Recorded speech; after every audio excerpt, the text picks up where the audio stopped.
Hello and welcome to this session on JMeter. In this video, we are going to go step by step and I will start from scratch and we are going to learn JMeter from scratch. So do not worry if you are a complete beginner, if you have never worked with JMeter, if you do not know anything about performance testing. I will start from scratch and we will go up step by step and you can follow this video and tutorial with hands-on on Windows or Mac operating system. So I will tell you on both of these systems how do you set up JMeter and then how do you start JMeter and start working with JMeter. So let's get started and let us first see the topics we are going to cover in this session. We will start with what is JMeter. Here we will learn what is the JMeter application, and then we will download, install and start our JMeter. After that we will understand the GUI, the interface of JMeter, and we will see the different sections of JMeter. Then we will start by test plan, which is the very basic component of our test scenario. We will see how to create a test plan, and here we will also learn how to create our first test in JMeter. Then we will learn what is thread group. Here we are going to create virtual users for our performance test. We will see how do we set up a thread group. Then we will learn about samplers. Then we will see listeners. Listeners are the reporting element where we see the results of our test. So we will learn about listeners. Then we will go to recording. Here we will see how we can actually record our scenario and directly use it for performance testing in JMeter. So we can directly record our scenario instead of manually setting up our test one by one, like one by one element. We can directly record our test and then use JMeter to set up the performance test. This is what we will learn here, and then we will go to the command line test run options, and this is very important. When we run a real performance test with thousands and millions of users, we do not suggest using the JMeter GUI. We suggest that we should always run from command line so that it can save some resources. When we use GUI, it is very resource intensive. Therefore, we always recommend to use command line, and this is what we will learn here. And in this, we will also see some real world scenario and examples. How do we run different type of tests on command line?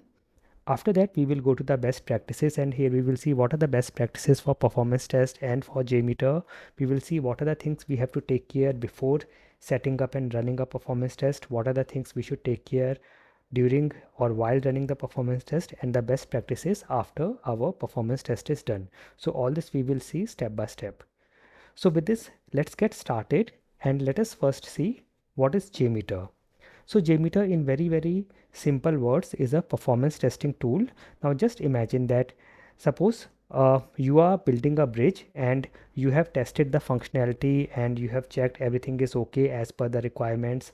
You have created the bridge, but we also need to take care how much load it can take, what is the maximum amount of load it can take, so that you know that this is the maximum amount of load our bridge can take or withstand, and therefore it is very important to check the load or performance of this particular bridge. And this is exactly what we do in performance testing. In performance testing, we put load or we put stress on our application, whether it is a web application or maybe a server or a database or a API web services. We test it with multiple virtual users so that it can mimic a real world scenario. In real world, our application will be used by thousands and millions of users at a time. So that is the scenario we mimic with tools like JMeter and see how our application performs. Okay, so this is what JMeter is, and JMeter is a complete 100% pure Java application, and it is free and open source. It is built by Apache, and in this we can also do recording and then use our recorded test for performance testing. We have a command line option, we have reporting options. So if I just go to let's say I go to my browser and search for JMeter.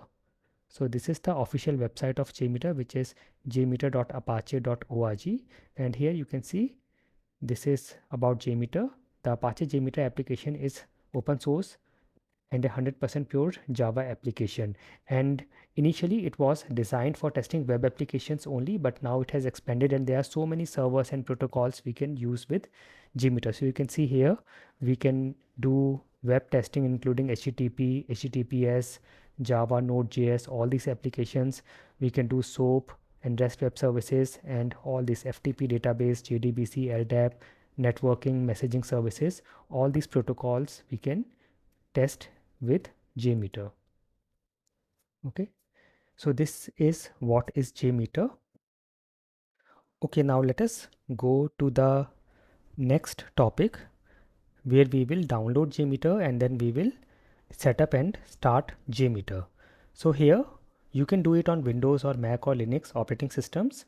So I will show you on all these operating systems. Let us first see the steps. The step number one is you have to check if Java is installed on your system, and for that you can run the command java space hyphen version. So if you are on Windows, you can open your command prompt. I am pressing the Windows key and I will type cmd so that I get this option for command prompt and hit enter. It opens my command line or command prompt, and here I will say java space hyphen version and hit enter. And here you can see it says Java is not recognized or not available. I can also run java c to check the Java compiler version, and it will also not be available because we have not set up Java on the system. And for that, if Java is not available, you can go to your browser. This I am showing you for Windows, and I will tell you for Mac as well. And you can just search for Java download, and here you can go to the Oracle website so that you can get the latest version of Java.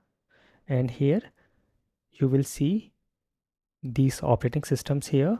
So I will click on Windows. This is my Windows system, and here either we can get the installer and it will download the installer, and then you can double click on the installer and install Java as any software on your system. Or we also have the option to get the zipped file and then unzip and then keep at any location on your system, and then here you will have to manually set up the environment variables for the Java path. So let me take this one, and you can see this is showing me for 64-bit, because if I show you my system, let's say I go to this PC or my computer and do a right click and go to properties, and here it will show you about your operating system. Okay, so you can see here mine is a 64-bit operating system. Okay, so I will take this one. I'm taking the zipped folder. I'll click here and it will download. So once this is done, so it is downloading the JDK folder and it is done, and it has come to my downloads folder, and now I can unzip it and keep at any location on my system. So let's say I will create a folder on my C drive. You can do it anywhere. I'll create a new folder and call it as tools so that I can keep all my tools and applications here. And then I will go back to my downloads folder, and here I will do right click and say extract all.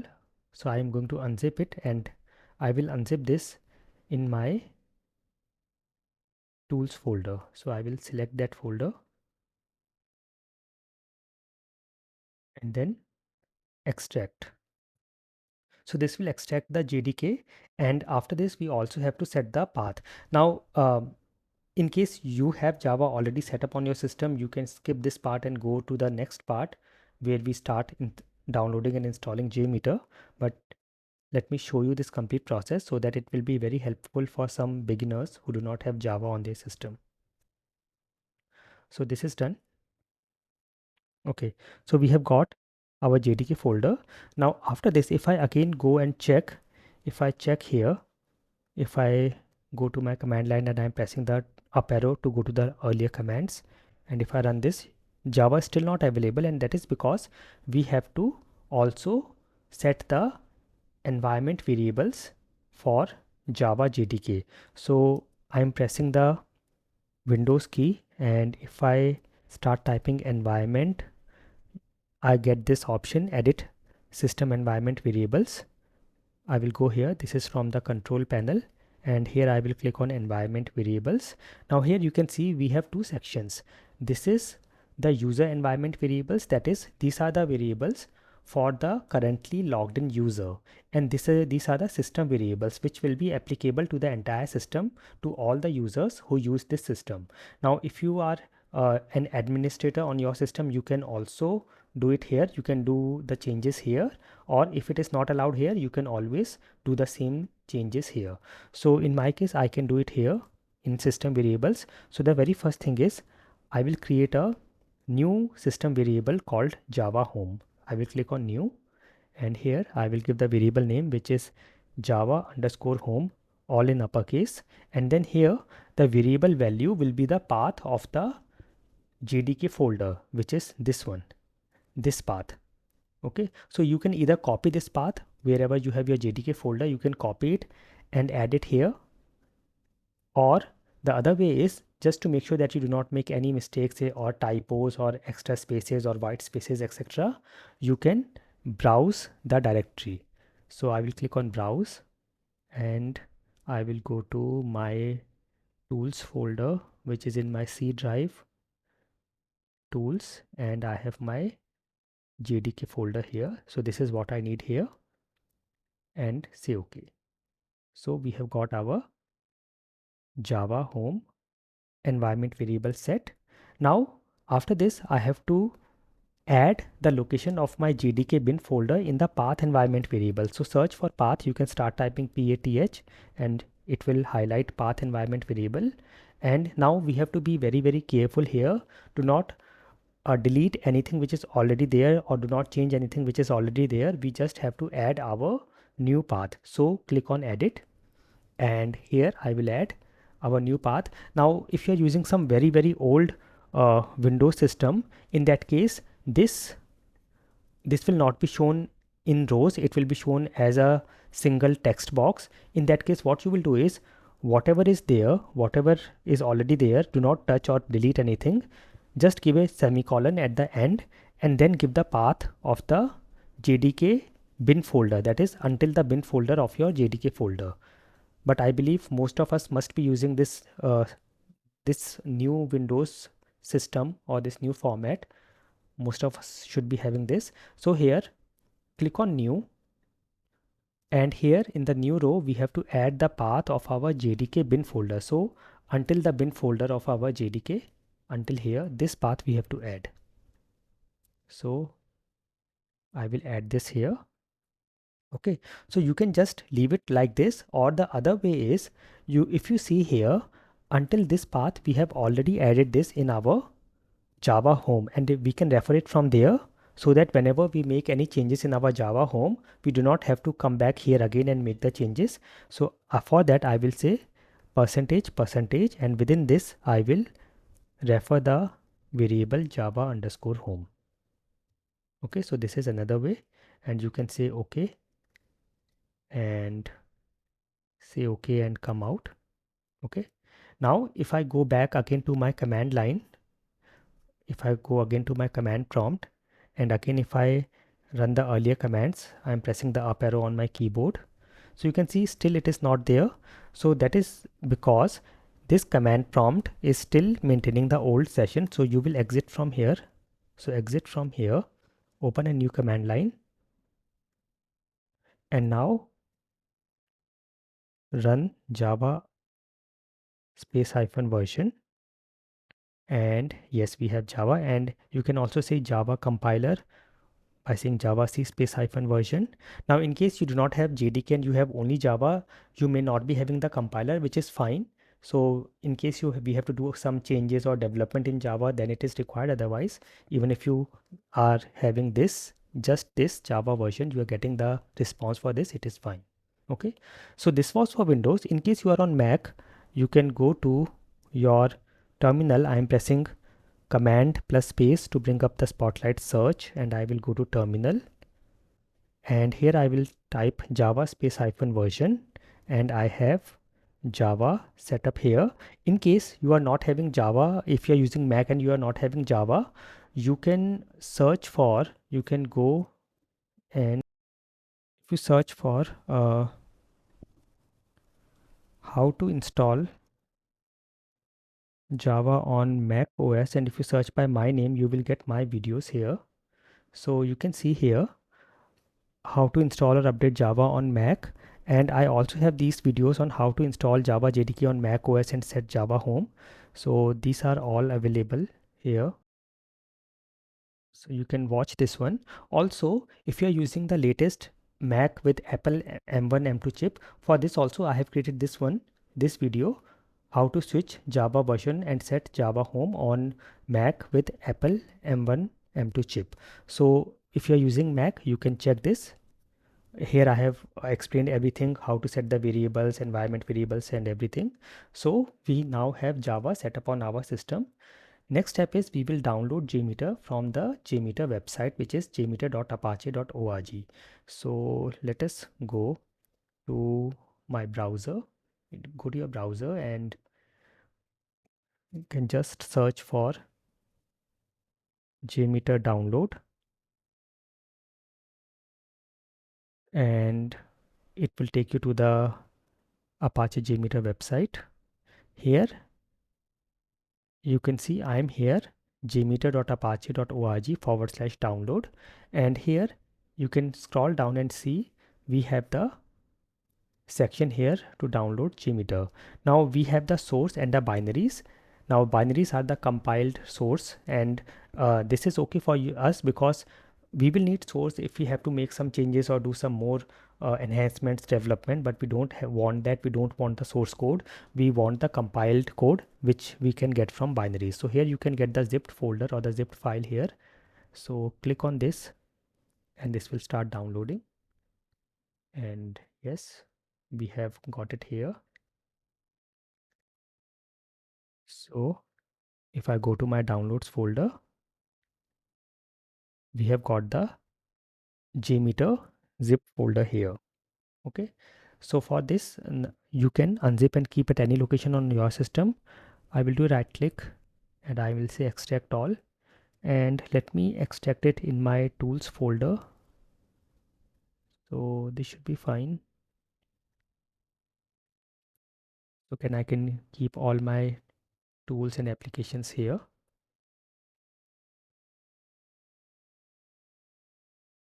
And once it is extracted, we can directly use our JMeter file to start JMeter, and I will also show you how to do this on Mac OS in a moment. So let it complete.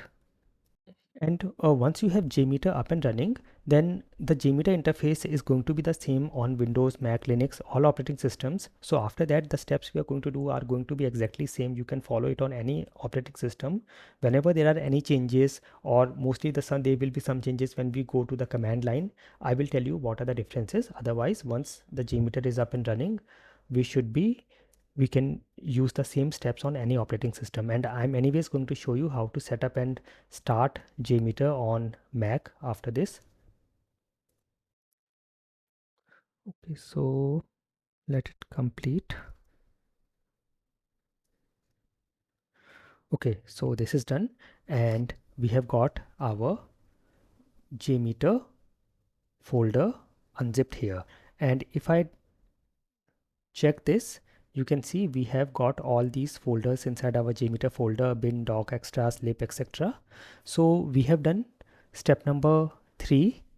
Now we have to start JMeter, and if you are on Windows, we will use the jmeter.bat file. So here, if you go to the bin folder of JMeter, you will find a file called jmeter.bat, and you can see this is the Windows batch file. And if it is not showing the extensions, it is okay. If you still want to see the extensions, you can go to view, and here you will see options to see the file name extension. So if I check this, you can see this is the file that we want to use to start JMeter. Now there are two ways. You can either directly use this file, you can double click on this file and it should start JMeter. So you can see it will first start a command line and then it will start JMeter.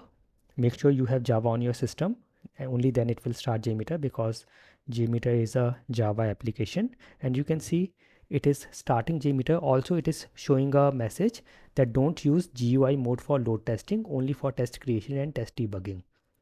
Okay, so when we run our real performance test, we should use the command line mode and not the GUI mode. And you can see it has started JMeter. So this is one way of starting JMeter on Windows. The other way is, I am closing it for now. Okay, the other way is you can directly go to your command line.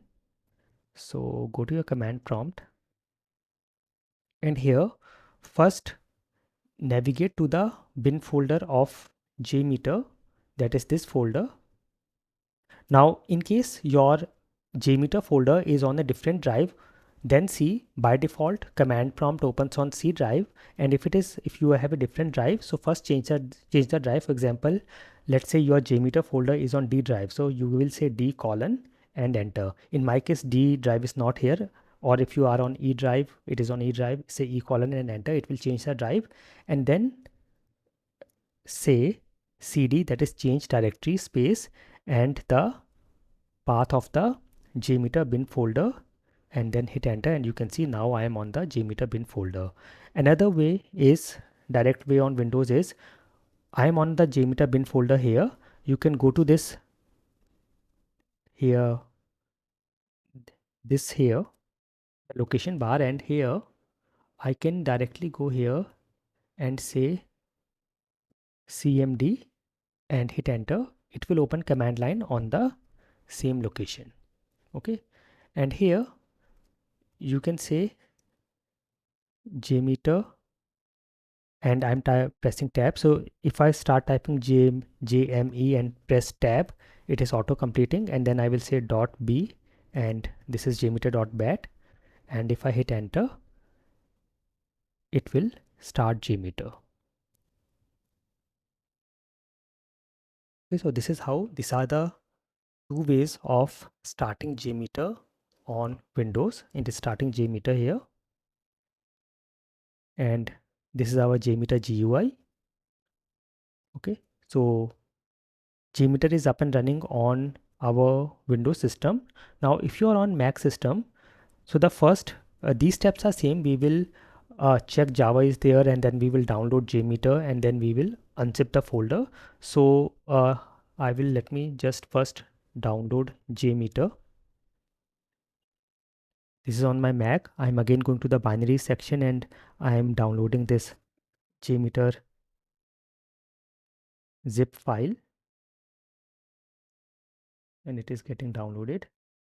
And now I will check my downloads folder. It is here. I can now unzip it. Okay, it is here.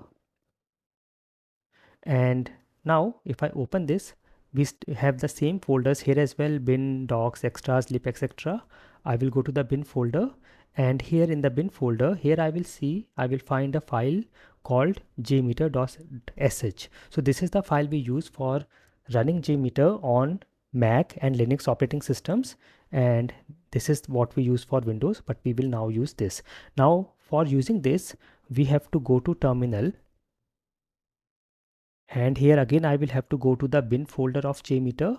The direct way is I can directly drag and drop this here,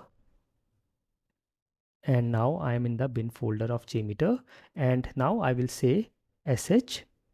I'm typing jm, and then I will press tab to autocomplete, and then I will say s and tab to autocomplete. Sh jmeter.sh.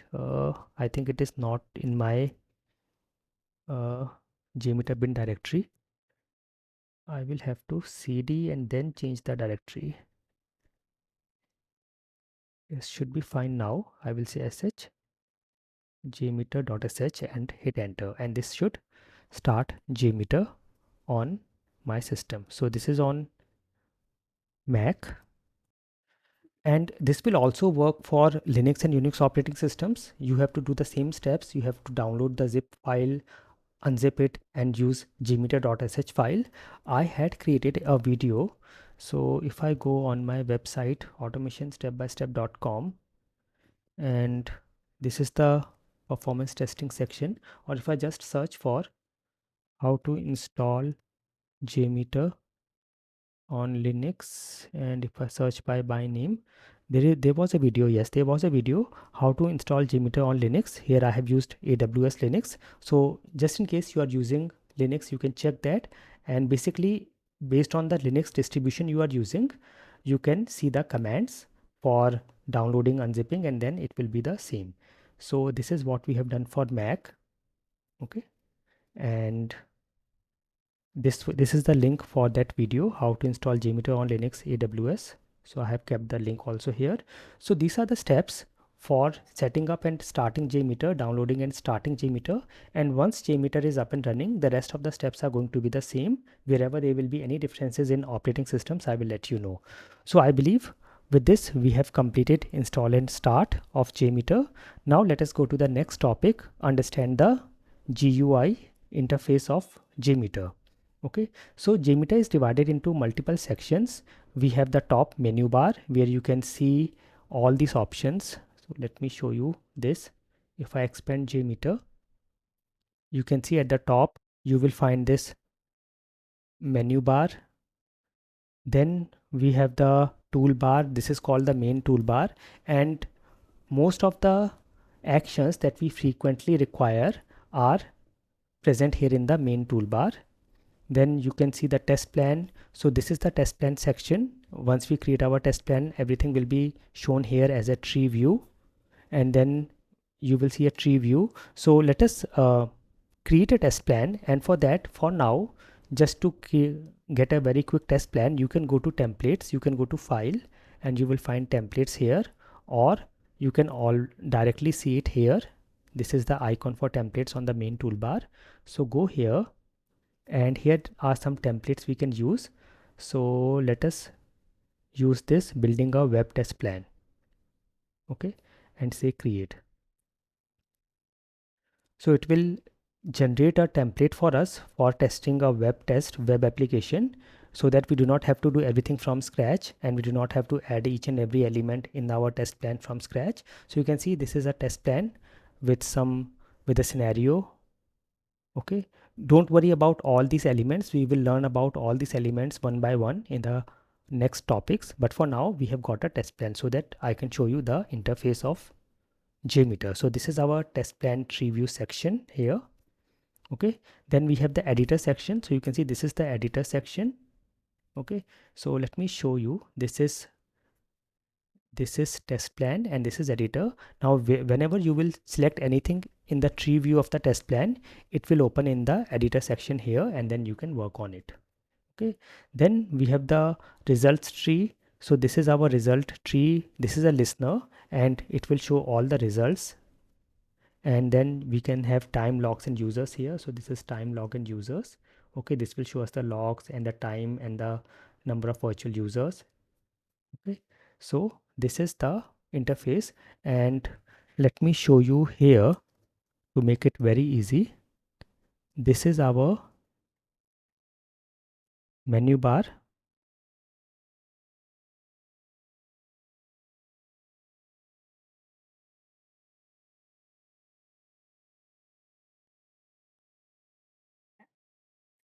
Okay, then this is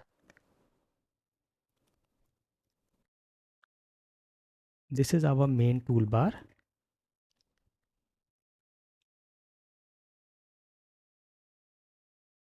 or we can just say toolbar.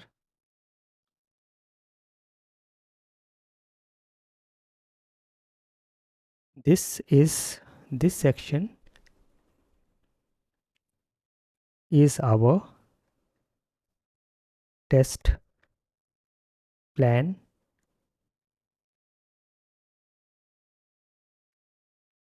and here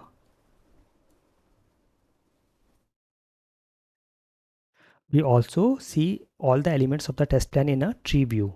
Okay, and this is our editor. This section will be our editor. And whenever we select anything from the test plan tree view, it will be opened in the editor where we can work on it. And this section here shows us time, logs, and virtual users. Okay. So when we run our test, I will show you how it shows us all these time spent, and then logs. If there are any errors, it will display here in the count, and then the number of virtual users and total users. So this is our GUI interface and different sections of JMeter. Okay. So here, if I show you, in file, we have options to create a new test plan. We can go to templates, open an existing test plan. We can merge, save test plan fragments, etc., and then restart JMeter. Then in the edit section, we have our cut, copy, paste, duplicate, remove, save, all these options. Then search, we have search and reset search. In the run, we have options to start our test, start without any pauses. In case we are also having some remote nodes, we can do remote start or remote start all, remote stop and remote stop all. So we can actually have remote testing by adding some more nodes to our main JMeter. We can use all these options: remote shutdown, clear all. Then in the options, we can change the look and feel of JMeter. So if you want a light or a dark look, whatever you want, you can change it from here. Then this is the option to see the log viewer. If you click this, you can see the log viewer at the bottom here, and this is the same option here also. So if I click on this button, you can see it will show the log viewer, and then it will close and open the log viewer from here. So this is the same option here. Then we can set the log level. Generally it is on info. Otherwise, if you want off or fatal or only error or all the logs, you can change it from here. Then if you want to do any SSL settings, you can go to SSL manager and you can get your certificates and then do it from here. Then we have options to choose the language, collapse and expand all, zoom in, zoom out. And if you want to save your test plan always before running, you can check this option. Then we have tools. Here you can create a heap dump, thread dump. It will get saved in a file. So if I say create a thread dump, it is getting saved in a log file, and then you can check it. Okay. Then we have options to check the function helper dialog. This we will see later. If you have to create any function, or you have to check how to create functions and use any of these functions in your test, you can do this. This is also present here. You can see this is here, function helper dialog. So as I've told you, some of the commonly used options are present in the main toolbars. Otherwise, you can also get it from the menu bar. Okay. Then we have options to export transaction for report, generate HTML report. All these options are here. Then we have the help option. Here you can go to help, and if you have to check what is this node, you can check this. So for example, let us say I'm on this view results tree, and if I go here, if I select this and then I go to help and say help or control H, it will open the documentation of JMeter and take us to the documentation of that particular element. So you can see it has taken to me to the documentation of view results tree. Okay, so this is very handy. Similarly, if I go here, this is a sampler, HTTP sampler, and I can also do a right click and then I can say help. So it will again open the documentation and take me to the documentation of that particular element. So you can see it has taken me to this HTTP request sampler documentation. Okay, so this can be very handy.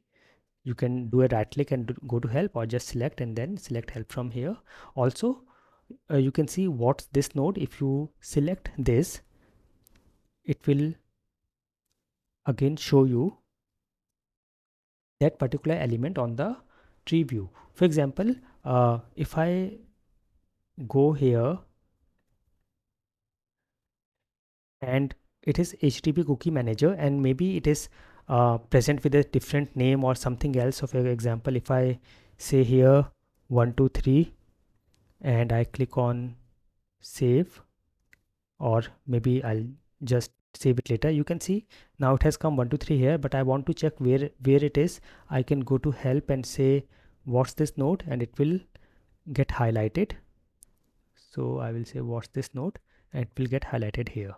Okay, so this can be handy sometimes. We can enable disable debugging. Useful links are here, all the release notes, etc., nightly builds, and then about Apache JMeter will show you the details about your JMeter, the version, etc. Okay, then here we have already seen the main toolbar, some of the frequently used options. So this is to create a new test plan. Then we have the templates. Then we have the open, save, cut, copy, paste. Then here we have expand, collapse all, a toggle switch. This is the run and run no pauses buttons. So when we run our test, we will use these buttons. Then we have stop and shut down. So once our test is in execution, these buttons will be enabled. And the difference is, if I have to abruptly stop my running test, I will click on stop and it will directly stop everything. But if I want to gracefully shut down and stop my test gracefully, I can use the shutdown button, so that it will first close and stop all the running threads and then will completely stop our test. Then we have clear and clear all. This is to clear all the reports and results. We will see this in detail. Then if you want to search anything or reset search, this is function helper dialog, and this is the help button. And here we have already seen these are the time, user, and logs. So once our test is running, this will show you the elapsed time of the current running test. This is the log viewer, and when the test is running, this number will show you if there are any errors in the logs. This number will show you the count of the errors, and if you click on this, it will close or open the log viewer at the bottom here. Okay, then this part, this is the running threads and total number of threads, that is the number of virtual users currently active, and then the total number of virtual users that you have set for this test will be shown here. And then this is just an icon which will turn green when the test is running. Okay, so this is the GUI interface of JMeter. So we have completed this. Now let us go to the next topic, test plan. Okay, so test plan is the main component. We add all our scenarios, all the elements in a test plan. So the first thing we do is we create and add a test plan, and then we add all the other elements to test plan. So it describes the series of steps JMeter will execute when it will run the test. And here all the elements, all the setup of your scenario of your test happens within the test plan, like how many users, what samplers, what requests, what reports, everything will be in a test plan. Okay, so let us see this in action. Let us create our first JMeter test, and here we will start with a test plan.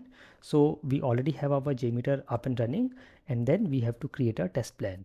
So go to your JMeter and click on, you can go to file and go to new. You can say file, new, or this is the button to create a new test plan. Click this new. If you want to save the existing test plan, you can, or otherwise click on no and it will create a new test plan. So we have got our test plan here. Okay, now we will then create a thread group or the virtual users. So this is the next step. Right click on the test plan, go to add thread users and thread group. So this is created within the test plan. Now here you can see we can add the virtual users. Okay, so here we will add the virtual users. So for now, this is where you can give the name to your thread group. You can give any name here. Okay, comments are optional. Then we have option here, action to be taken after a sampler error. So all this I will explain when we come to the thread group part, but for now the only main part that you can see here is the number of threads or users. So how many virtual users you want, let us say I want 10, and the ramp up period in seconds, that is if I say 10, that means one user per second will get generated, or if I say 20 is the ramp up period, 20 seconds, so 10 users in 20 seconds, that means one user will get generated every 2 seconds. Okay, and the loop count, how many iterations, I will keep it 1, or you can change the loop count here. For now let us keep it as it is, and then after this I will do a right click on the thread group and say add, and now we have to add a sampler. So these are the requests that we have to add, and based on the type of application you want to test, whether it is a web application or a web service or a database or a messaging services, whatever it is, you can select from here. So you can see FTP, Bean, Access, AGP, debug, HTTP, all these are here. So for us, for now I want to just create a very simple HTTP request which is used for web applications and web services. So I will select this and it will generate a HTTP request sampler here. I can give it any name here. I can say HTTP request 1 or anything you can say here. Then we can give the protocol and server name or IP. Again, this I will show you in detail, but for now let us say I will go to google.com. So I will give this here. Now here, this HTTPS part I will cut from here. This will go in the protocol section, and this is the server name or IP, which is www.google.com, and the path will be coming here. So as of now, this is the root or the same home page. So I can just give a /, or even if I leave this, it should work. And the type is get. So I will keep it as it is, and I'm not doing much changes here. This is what I need. And if I want, I can add listeners. Listeners will capture the results. So I will do again a right click on my thread group and say add listener, and I will add a view results tree listener, so I can get my results here. Okay, and then I will save and run the test. So if you want to save, you can click on the save button or say control S, and wherever you want to save it, you can save it. It will get saved with a .gmx file extension. I will say first JMeter test. You can name it anything and save it anywhere. I'm just saving it let's say on my desktop for now, and I will say save. So this is now saved, and now to start it, to run it, I can click on this start button. So you can see it will start, and it will, if you check the listener, you can see the results in the listener here. So you can see this is running. It will run 10 times because we have 10 virtual users with a single iteration. So it will run 10 times, and you can see here it is in green. It is showing the time elapsed here. So this is done, and we have got 10 runs. Okay, so this is how you can create a first JMeter test. Now there is a lot of things to see here and learn, which we will learn when we learn about thread groups, samplers, listeners, and then finally when we will do recording, you will see a lot of options, a lot of features. So with this, we have created our first JMeter test. Okay, so with this, we have completed this topic. Now let us go to thread group. So thread group, in very simple words, is the element of our JMeter test plan that we use to set up our virtual users. So how many virtual users you want to use for this particular test, this is what we define in a thread group. Okay, so here you can do a right click on the test plan and then create a thread group. Go to threads and add a thread group. That is what we have done here as well. So when you go to your test plan and do a right click, add threads, and we have this option thread group. Now there are different thread groups, types of thread group we have set up, tear down, and then if we add some plugins, you can get more thread groups like stepping thread group, ultimate thread group, all that we will see later. But for now we have this simple option thread group, and once we add this, we get this thread group here, and here we have all these options. Okay, so here these are the different fields. the very first field is the name of the thread group. You can give it any name here. And also one thing you will see here, if you give any name here, and you can see it does not change here, it is still thread group demo. So for that you can either save, click on the save button, or you can click somewhere outside here. So you can see as I click somewhere outside, it has taken the name, it has updated the name here. Okay, so here you will give the name. Then we have the comment section, which is optional. If you want to add some description, you can do this here. And then we have the section action to be taken after a sampler error. That means whatever sampler you have added, the requests we have in this thread group, in case there is any error, what should be done next? Should it continue? Should it start the next thread loop? Should it stop the thread? Should it stop the test or stop the test immediately? So all these options are here. Generally it is continue. Then we have options to set the virtual users here. So number of virtual users we set here, then this is the ramp up period in seconds. So that means if I say 10 users in 10 seconds, that means 10 users will be generated in 10 seconds. That roughly means 1 user per second will get added. If I say 20 users in 10 seconds, that means roughly 1 user every 2 seconds will be added to our test. Okay, and we can change this configuration as per our need and requirements. Then we have the loop count. This is the iteration. So if I want to run 2 iterations, 3 iterations, whatever is the count, I can give it here.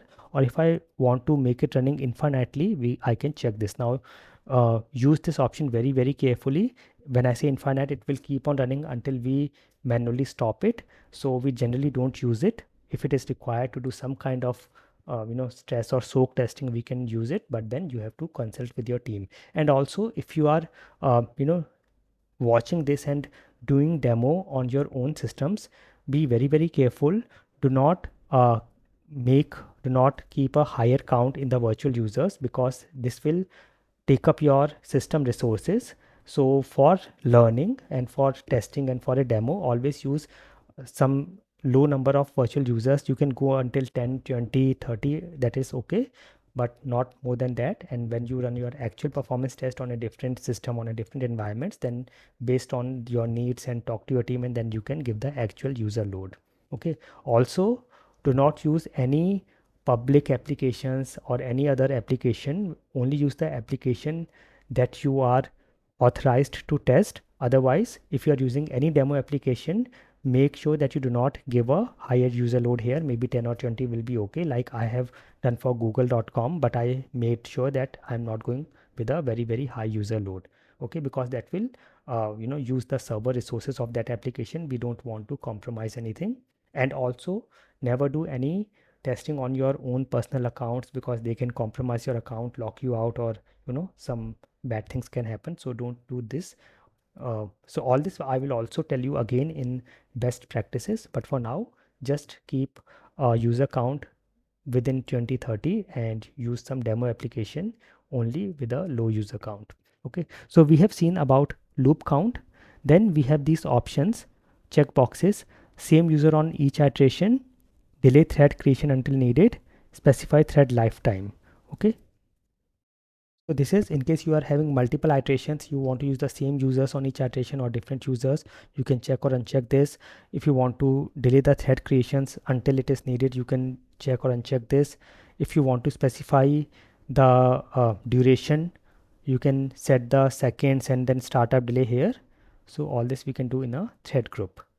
Okay, so this is about thread group, and we have done this. Let us now go to the next topic, which is samplers. And this is important because this will depend on the type of application we are testing. So samplers are the elements in JMeter that we use to send our request to the server. Okay, so we have already seen how do we add it. We can do a right click on our thread group and go to add and sampler, and we have so many different types of samplers, and this will be based on the application we are testing. For a web application or web services, we use HTTP request. Then we have all these bean shell, FTP, JDBC, JMS, Java, LDAP, mail, SMTP sampler. So all this we can use, and I had already added the earlier topic, this HTTP request. Now here again we have all these options in the editor. The name, you can give any name. Comments are optional, where you can give some description about the request. Then we have basic and advanced settings here. So in basic, we give the details. For example, if it is a HTTP sampler and we are testing a web application, we will give the protocol here, whether it is HTTP or HTTPS. If it is HTTP, even if you leave it blank, it will work. But if it is HTTPS, we have to mention it here. Then the server name or IP, the main domain name or the server name will go here, and the rest of the path goes here. Okay.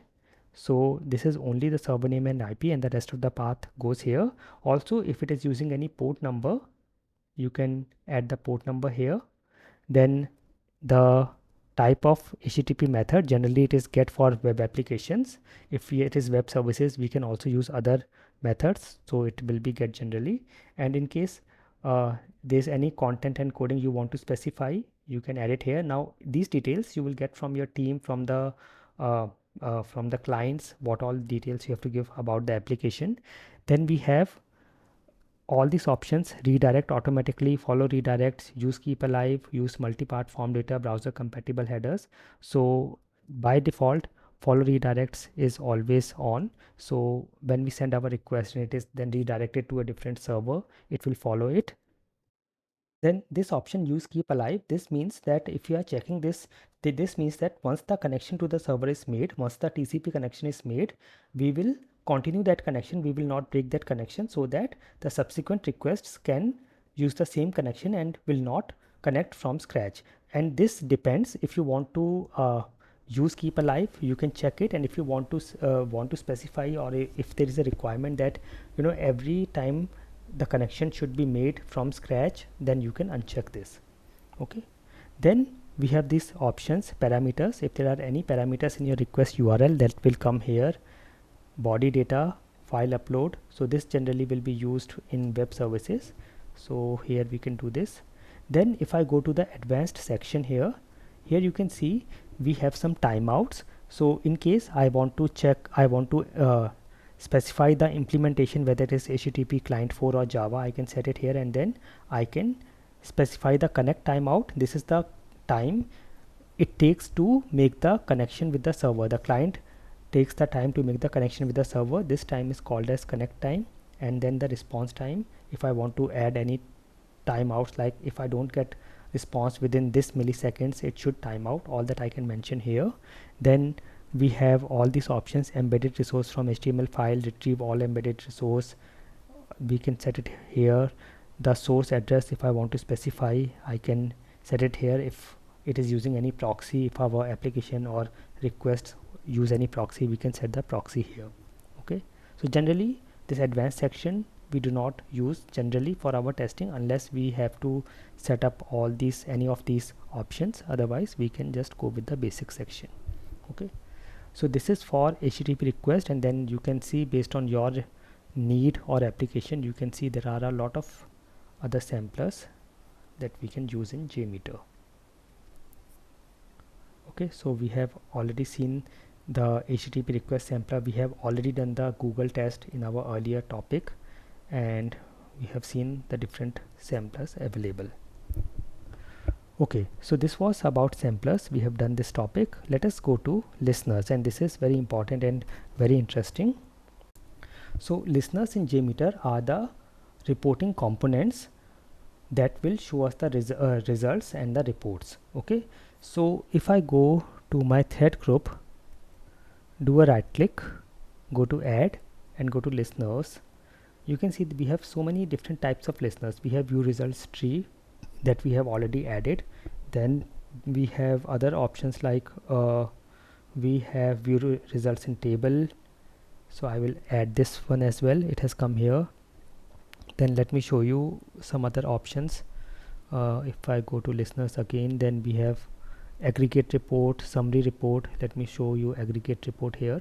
So you can see here, when I go to view results tree, it will show you the details like this. For every request I can see the sampler results, request, response data, body, etc. Then view results table will show us in a tabular format. Aggregate report will also show in a tabular format, but a total summary. So let me show you. I will run this again. This is the same test we created in our test plan section, and now this view results tree already has some result. To clear this, I can use these buttons, clear or clear all. Clear all will clear all the listeners which are added to this thread group, and clear will just clear that particular selected listener. So I will say clear. So clear all will clear all the listeners in the test plan. And now I will save and run my test again. So we have 20 users. 20 users. Ramp up period is 10 seconds, or let me say 10 users, and ramp up period is 20 seconds. So this means one user will be added every 2 seconds. I don't know if I made a mistake earlier. It was 20 here and 10 here, and that would mean that every half second a user is getting added. But if I say 10 and 20 here, that means every 2 seconds one user is getting added. So in case I made a mistake earlier, please correct it here. I will save this, and I will now start. Click on start button, and you will see I am getting the here, and I think it is infinite, so it is running infinitely. And now to stop, I can use the stop button or shut down. And we have learned that if I want to stop abruptly, I will use stop, but if I want to stop gracefully, I will select shut down, so that it will first close and stop any of the running threads, and then will gracefully shut down. And now if I go to the listeners, you can see we have got the data here. Let me again clear everything, and this time I will uncheck this loop count. I will keep it 1 here, so that I get only this one iteration, and save and run.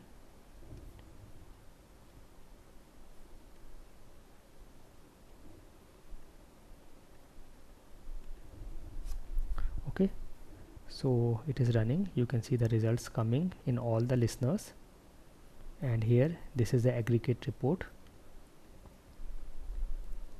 Okay, and now it is done. So if I see view results tree, I can go to any of the request, and then I can see the sampler result. You will see all these details: sampler count, response code, response message, etc. And if I see the past view, you can see in this formatted view the sampler results, all these details here. Then I can see the request, what is the actual request that went to the server, and I can see the request body and request headers, and then the response data, response body and response headers. Now this listener gives us a lot of details about all our requests and responses, and therefore it is memory consuming, resource consuming listener. And therefore when we have to run a real performance test, after we have done a setup, after we have checked with maybe 10, 20, 30 users, and we know everything is set up correctly, and we have to run our actual performance test with thousands and millions of users, make sure that you disable this listener. You can do a right click and disable from here. Okay, so that it will not consume a lot of resources in a real performance test, because it is showing us so many details, it has getting so many data. Okay, then let us see view results in table. Here you can see all these details. We have got the sampler number, then we have got the start time, we have got the thread name. So the thread name we have given is, the thread group name we have given is thread group, and therefore that is what it is showing here, thread group. And this 1112 is, this is the first run of first user, first run of second user, first run of third user, first run of fourth user, and so on. And because we are running a single loop, therefore it is the first run of all these 10 users. Then this is the request name. So whatever request name you have given here will be shown here. It is HTTP request 1. Then we have the sample time, that is the response time, time taken for this request and response, or the time taken to get the response. Status is all green, that means everything was fine. Also, if you want, you can add assertions. So you can do a right click on your request and say add, and if you want to add any assertions like response assertion, time assertion, size assertion, duration, all this you can do. Okay, based on that it can show you pass or fail. If the assertion passes, it will be pass. otherwise it can show fail. And if you don't add any assertion, it will just check everything is okay. We have got 200 response, the response is okay, so it is showing us the status is all okay. Then this is the size of the response, the sent bytes, and then we have latency and connect time. So latency, connect time is the time taken to establish the connection between the client and the server or the TCP connection, and then latency is the time to first byte, that is the time we started getting the response. So if I show you, let us say, let's just say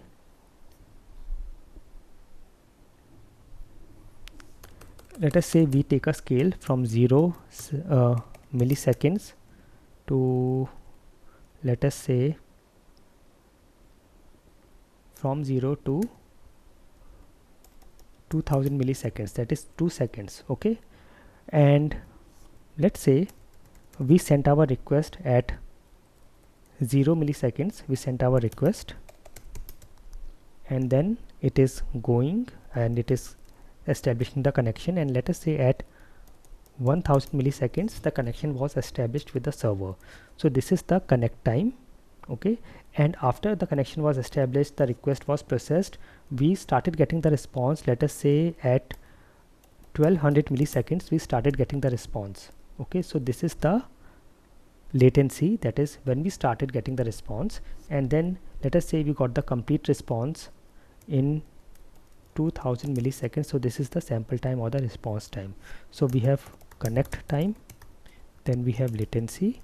Latency is also called time to first byte. So this is not the time when we got the response, it is the time when we started getting the response, so it is also called time to first byte. And then the sample time, or we can also call the response time, is the time when we got our complete response. So this is connect time, this is latency, and this is our response time. Okay, so we have got all this here. And now if you want, you can also store it in a file. You can say browse, and you can store it in a CSV file or a JTL file. And if you want to get these results here and display these results here from a file like a CSV or JTL, that also you can do. You can just browse it and you can see the results here, and also you can configure what sections you want to see. So if you click on this configure button, you can see what all sections you want to save in the file. So we have all these options. So you can also add more options like save response file name, save encoding, sampler error counts, host name, etc. all that you can get. Similarly, in the aggregate report, this will show us the complete total summary. So you can see number of total samples were 10, average time, median time, 90% line, like 90% of the responses were within 92 milliseconds, 95% of the responses were within 92, 99 line, 99% line, minimum response time, maximum response time, error percentage, throughput, this is the response time per minute or the request responses per minute, received kilobyte, sent kilobyte per second, all these options you can see here. And again you can store it to a file, get it from a file, and also configure the parameters you want to see. Okay, same thing you can do with view results tree also. You can again get it from a file or store it from a file from here. Okay, now similarly you can see there are a lot of other listeners. If I do a right click, add listener, we also have summary report here. This is also good. If I add a summary report here, you can see it will again show you a summary like this, total summary like we have seen in aggregate report. There are some different options here. Then we have listener, we have assertion results. If you have added assertions and you only want to see the assertion results separately, you can add a assertion listener. Then we have summary results, graph listener. Again, it is a graphical listener and you can see the graphs, but you should disable it when you are running an actual performance test. Then we have simple data writer. This is good. It will directly, you can browse and give a file location, and it will directly add your results to a file. And this is something that you can use when you are running a real performance test. So listeners like view results tree, graphical listeners, or any listener which shows us a lot of data on the UI, on the GUI should be avoided or disabled when you are running the actual performance test. They are okay to be added when you are checking and running a sample and doing a demo and checking everything is fine. You can use it while creating the test plan, but after that when you run the actual performance test you can disable them and maybe use a simple data writer only. And then using the file that you got generated, you can always display them here by browsing that file, and all the data will get displayed in these listeners in the UI. Okay, so we have seen all these listeners and we have also ran and checked all these different listeners, so you can use any of these and check. Okay, so with this we have completed this topic. Let us go to the next topic, that is recording, and this is going to be very easy, very interesting. So here let us say we will see different types and different ways we can do a recording. We can do a recording within JMeter using the HTTPS test script recorder of JMeter, and then we also have other options like we can use a BLAZEMETER recorder. It will make things very easy for us. So let us see all the options. Let us first see how we can use the JMeter's built-in HTTPS test script recorder, and for this you can either start from scratch and manually add all the things, or you can use a template. So let me show you. I will save this and close this or click on new. So if I go to templates, I can go to file and go to templates from here, or I can click on this templates button on the main toolbar. It will open the templates window. Here if I scroll and if I see this drop down, you will find an option recording and recording with think time. Think time is adding some pauses or adding some breathing time between the requests so that it will mimic a real world scenario, and this is something we should also do it in our tests. I will tell you about all this in the best practices section. So this you can use to directly get a recording test plan, but if you want to start from scratch, let me show you. I will show you both the ways. So create a test plan and add a recording controller. So I will go to a test plan. I will first add a thread group. So in the test plan, do a right click and add threads, thread group, and we have got our thread group added here. And now if I do a right click on the thread group and I go to add and I go to logic controller, there is a recording controller here. So add this, it has come here. So this we have added so that when we do a recording, all our recorded samples should go inside this recording controller. Okay, now step number 3 is we have to add HTTPS test script recorder, and this is the proxy server that will capture our traffic or our requests. So I will come here and I will do a right click on the test plan, add, and I will say non-test elements, and here we have got our HTTPS test script recorder. Okay, so it is under non-test elements. I will add this and it has come here. So you can see it has come here. Now we will configure our recorder. So here you can see you can give it any name here. I will keep it as it is. Comments are optional. Then this is the port. We have to give the port number that it will use to listen to the traffic and the requests. The HTTPS domains here, if I have to capture any specific HTTPS domains, I will add it here. Then we have the test plan creation. Here we have to give what is the target controller. So here if you see, if I go to the drop down, you can see it says use recording controller, or use the test plan thread group, or use the test plan thread group recording controller. So you can see this is what we have already added. If I go to this recording controller we added, and if I give it a different name, let us say 1, I will also save my test plan. I will say this is recording demo 1. You can name it anything. Okay, now if I go here and in the HTTPS test script recorder, if I go to the target controller, you can see it is showing me my recording controller 1 here. So this is where I want to save the recorded requests. Now grouping, do not group samplers, or all this you can see, you can just keep it do not group samplers for now. We have options: capture HTTP headers, add assertions, regex matching, etc. Now then we have HTTP sampler settings. If you want to give some transaction name, if you want to add some particular prefix to your requests, if you want to add some counter, start value, all this you can do. For now you can keep it as it is. Then we have the option for request filtering here. If I go here we can filter our requests. We can set what to include and what to exclude. We can also add some patterns to include or exclude here. So if you want to, let us say, exclude some patterns, I can say here add, or I can also say add suggested exclude. So you can see all these patterns in the URL where we have .bmp, css, js, gif, all this will be excluded because we don't want this. These are some things which we may not want in our test. You can do it here, or if you want to include something particular you can add it here. Okay, so this is fine and you can save your test plan. Now if you see here, we are saying only listen to port 8888. So for this we also have to set up the proxy. We have seen all this port, target controller, request filtering. Now we have to set our proxy on the browser so that it will only listen to the proxy that we have specified in JMeter.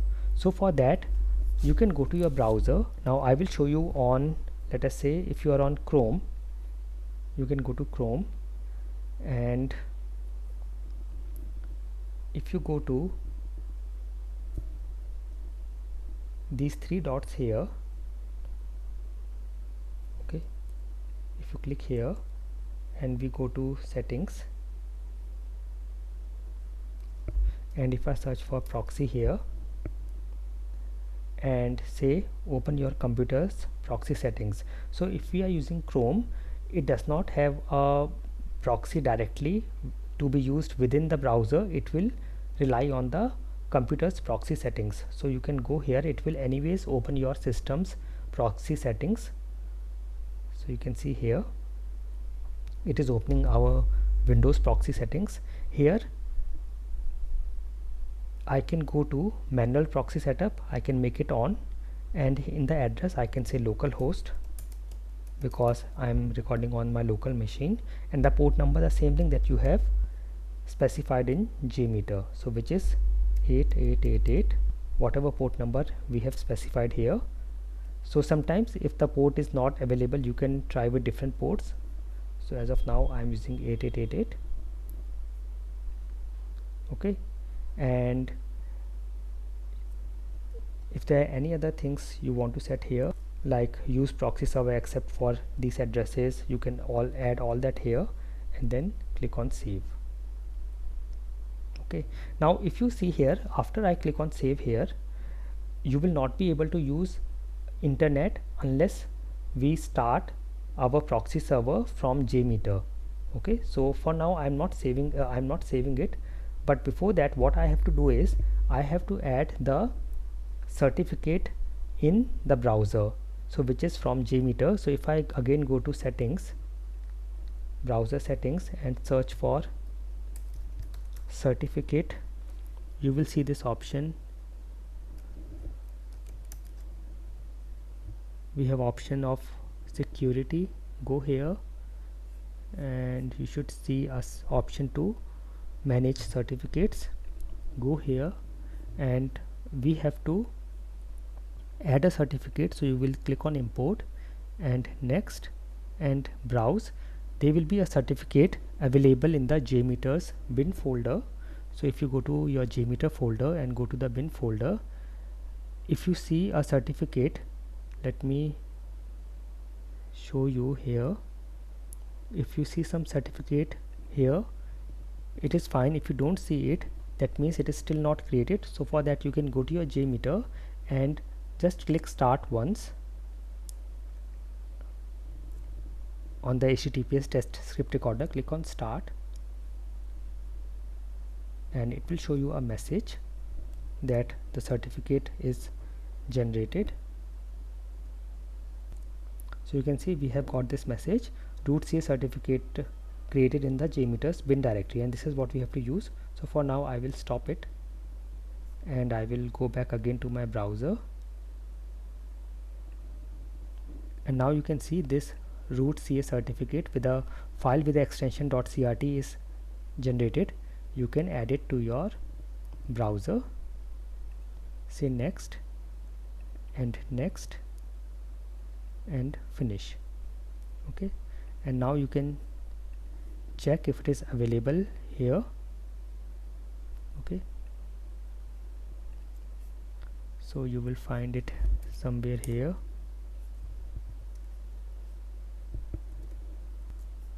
So just make sure that it is under trusted publishers and it is trusted by your browser. So you can also see, if I go here, let us say I remove it from here,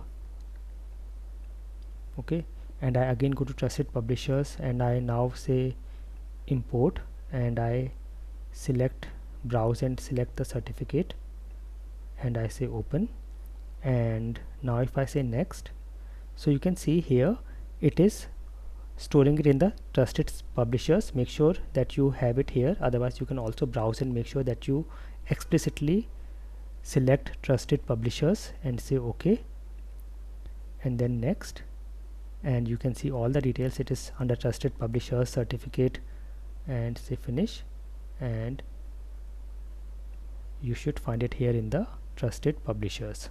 Okay, then you can close it. Okay, now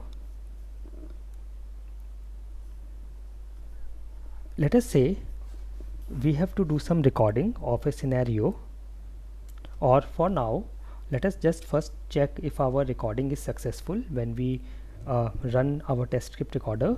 So we have set our port 8888. So for our Chrome, I will again go to settings and set the proxy.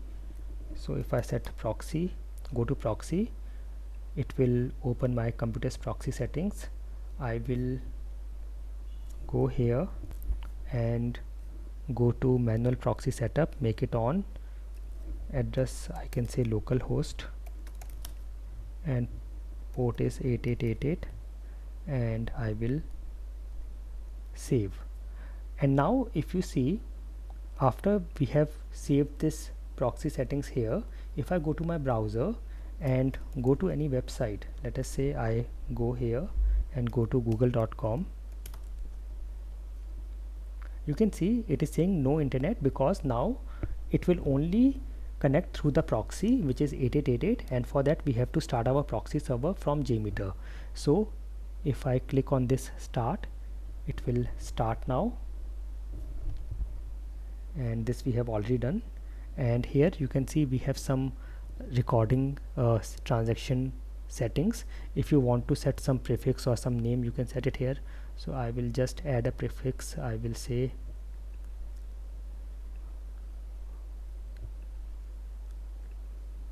or let me just keep it as it is. I can say it demo1. Okay, and now if I again go to my browser and I will again refresh and go to google.com,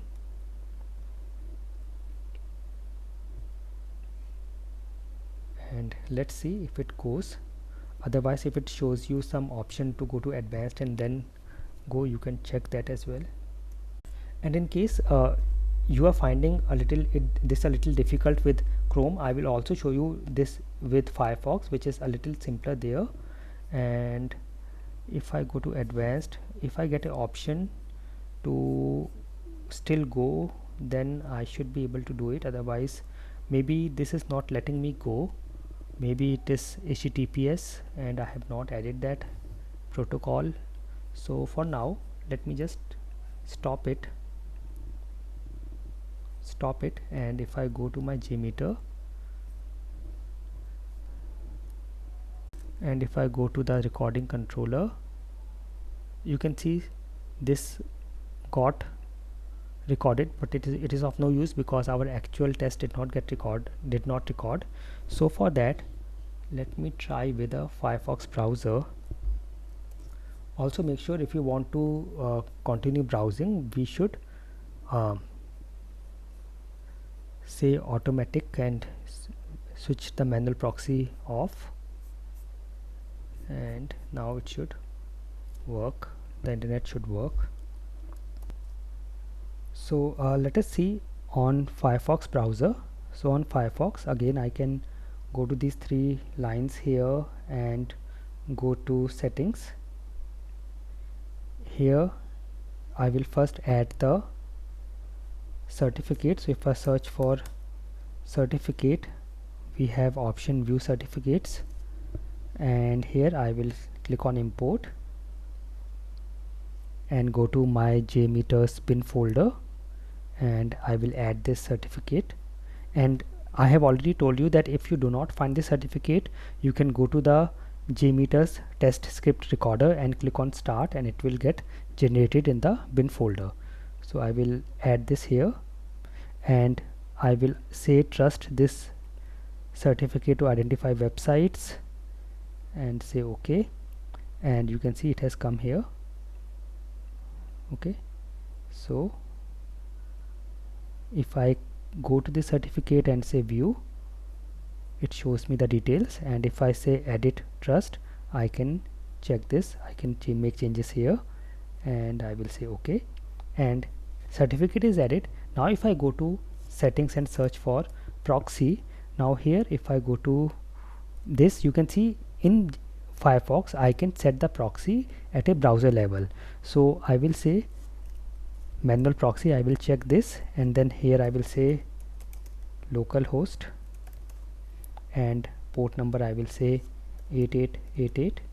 This is what I have given in JMeter, and I will also check this, also use this for HTTPS, so that if we are going to any HTTPS website like Google, it should also work, and I will say OK, and that's it. Now if I go to my JMeter and if I click on start, we can see the port is this one. If I click on start, and this time this is already done and it is started. Let me say this, I will say demo 2, and now if I go to my Firefox browser and let us go to google.com,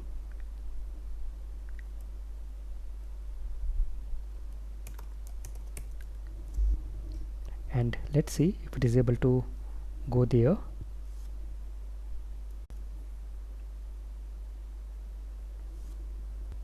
And yes, you can see it has gone here, so it is working. And if I go and check my JMeter, if I go to my JMeter and go to the recording controller, and if I see here in the recording controller, you can see this demo 2, all these samplers are getting recorded. Now there are a lot of things that we don't need. I will show you how to check this, how to control this. As of now it is adding a lot of different samplers which we don't need. So for now I will click on stop. You can click on stop from here or directly from the JMeter's HTTPS test script recorder. From here also you can click on stop, and you can see it has added so many different samplers. Okay, so that means our recording is working. You can do recording like this, and now we will create a real world scenario. We will take a real world scenario, let us say a login scenario on a website, and then we will try recording it in JMeter, and we will also this time use a recording sampler. So let us see. I will go to, let's say I will go here,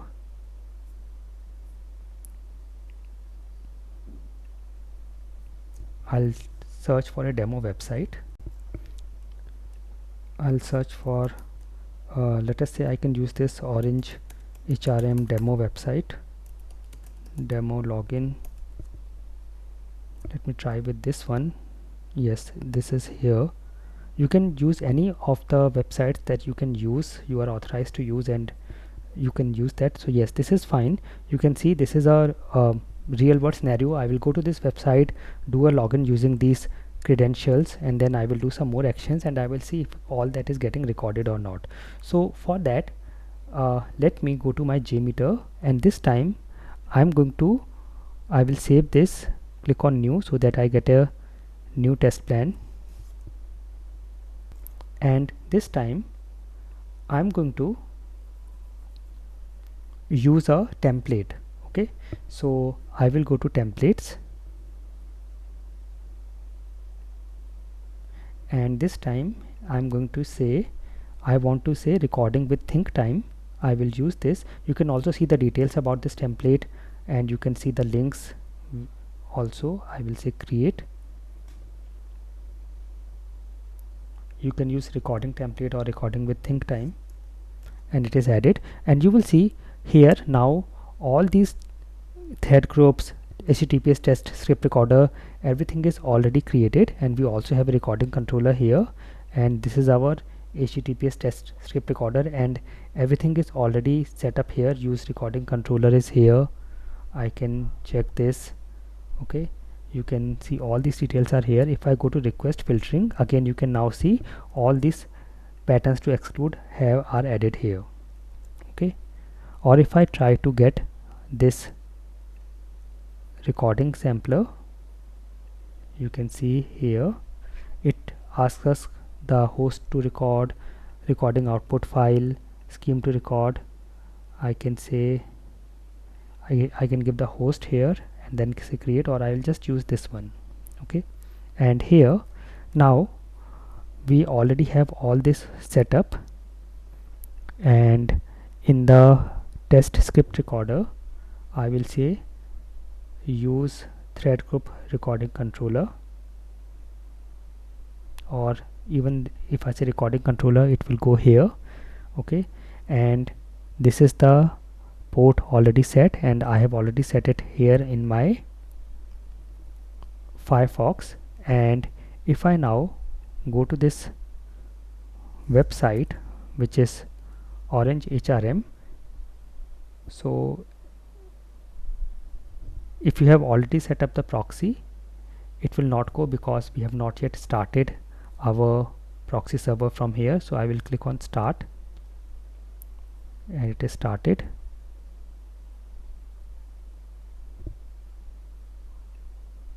And I will give the transaction name, let us say demo1. And now if I go to my Firefox and refresh this, let us see if it is goes to the website, and yes, looks like it is going. And now here I will do my recording. I can also check in my on my JMeter, I can check the recording controller, and you can see it is now getting all the samplers recorded. And I will say username is admin, password is admin123, click on login, and then I can do some more actions here. Okay, I can go to admin, my info, I can go to dashboard, and then I can go to this user account and say log out. And after that I will stop the recording. If I go back to my JMeter, you can see all this is now has got recorded here. Okay, and you can now check your samplers, your requests. So if I see there may be some different extra things that got recorded, but if I check here and see what was my sampler that got recorded for login, you can see this is the one. This is what it is using here. Okay, so this you can see here it is using this server name. This is HTTPS. It is a post request. So generally when we do login, it is a post request. This is the path, and here it is used the username and password. Okay, and then this is where it is going to all these different options. You can see this one. So it has recorded all of this, and in this controller you can see it has gone to all these modules, admin module, then it has gone to all these modules. So I can only take what I need from here. It may record a lot of things, but I can only take what I need from here. Okay, and you can see finally it has logged out. So this is my logout. So if I want, I can name this is logout, and then I can name all these. This is login, and then if I want, I can take it and add it in my separate thread group or wherever I want to add it. So for example, I want to take this login out from here and just add directly to the thread group. Here I can do it like this. I can keep on adding, and then if I want, I can disable this recording controller. Let me also take the logout request here, and if I want, I can now disable this, and view results tree is already added, and then I can go to my thread group, add the user load whatever I want, and then I can run it.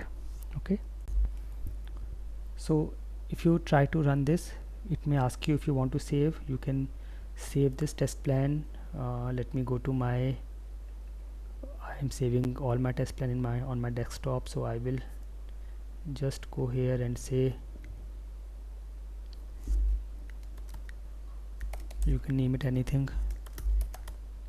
I will say recording demo 2, save, and it will now start running. You can check the results in the view results tree.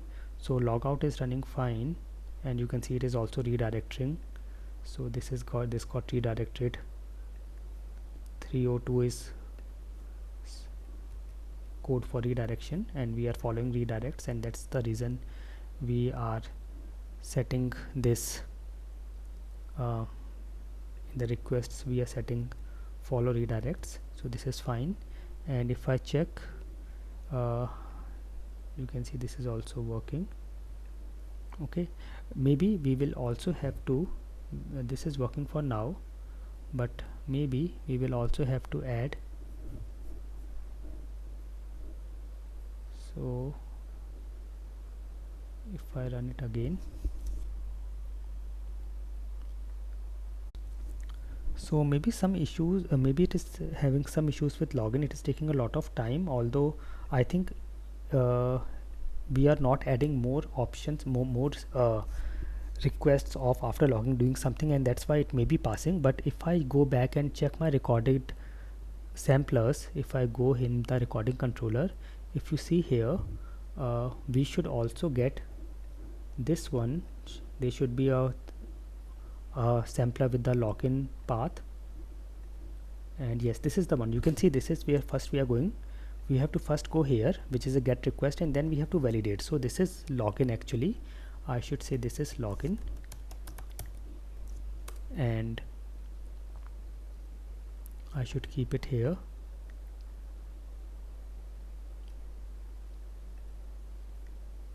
And this is validate, where we are validating. And I can actually create a, in my thread group I can add a controller, maybe a transaction controller, and then I can add all this login, and then validate, and then log out. Okay, you can also see it has itself added some delay times, and that is good because we have added a template with think time, which will add some random think times, so which is fine. Okay, now it is doing this login, then doing validate, and then doing logout. So I will save and then run it, and now let us see. So we have got login,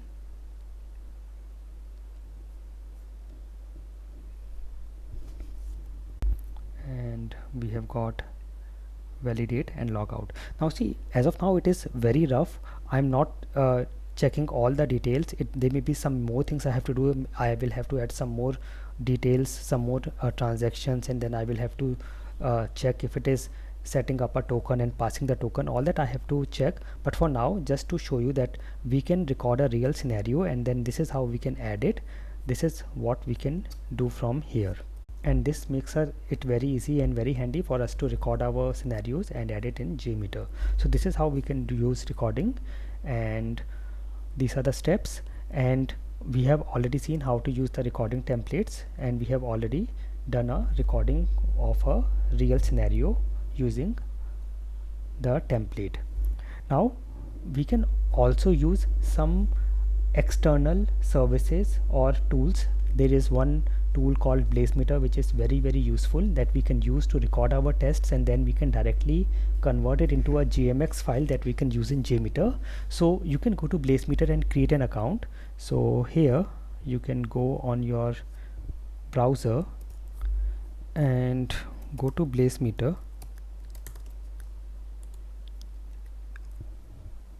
and you can just create an account here and then log in.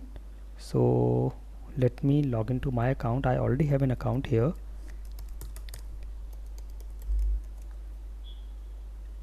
Okay,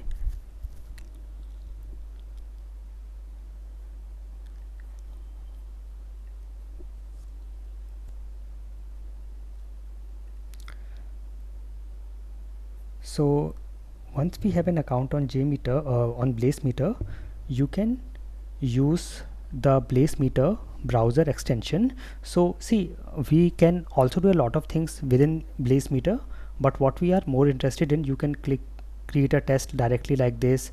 You can also set up the test with virtual users and all the parameters, and then see how the test runs here. But for now, what we are interested in is we want to get a extension of BLAZEMETER.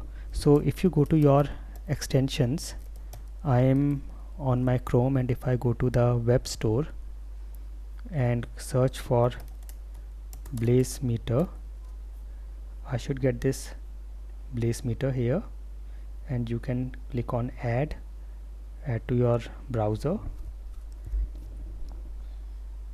Okay, and you can see it is added here, and make sure that you are logged into your account, and then only you can save your test or create your test and then edit and save. You can give some name to the test. Let us say, I will say this is let me first go to the website, which is Orange HRM demo website. Yes, so I'm going here, and if I now go to my BLAZEMETER extension, I will name this is my test 1. You can name it anything, and here you can see some advanced options: user agent, current browser, or you want to use some other browser. Then filter patterns, what do you want to filter, what do you want to include, exclude, all these things you can check here. For now I will keep it as it is, and here I will say start recording. So I will first refresh this and go to the website. You can see all this is getting recorded here. I will add my username, password, and click on login, and now let us say I will go somewhere here and then go to my user account and log out, and then I will click on stop on the BLAZEMETER extension window. I will say stop. Okay, so it is stopped. If you now again go to your BLAZEMETER extension, you can see this test 1 is here. If you want, you can run it and check. You can run and check, or you can save it, or you can click on edit. So if I click on edit, you can see all the details here. So now you can see it is very clean. It has only recorded the required samplers or requests, and now we here have an option to save it as a JMX file. So I can click on this. It will convert into a JMX and save it for us, that we can directly use in our JMeter. So it has saved it, so I will use this one. So if I go, and now my test1.jmx is here, and I will go to my JMeter and I will go to this open. You can go to file, open, or directly click on this open and select the JMX file and say open, and this will now, you can see it has added all the required elements. And if I go to my thread group, so we have the header manager, user defined variables, any request defaults, cache manager, authentication manager, everything is here. And if I go to my thread group, it has added a transaction controller, and here you can see all our requests or samplers. So you can see this is our login, and you can also see it is getting referred, the base URL is getting referred from this here base URL, user defined variables. Okay, so you can see all this, you can add to your test plan. You can go to right click on your test plan, add, and you can see all these things will be here. You can see here we have config elements, here we have user defined variables. So all this you can do yourself as well, but we have already got all this. So this is our login. If you want, I can change the name. This is our login request. It has already added a constant timer which will add a delay. Then this is our validate. Then here you can see in validate we are also using our username and password. Then here this is going to the time module,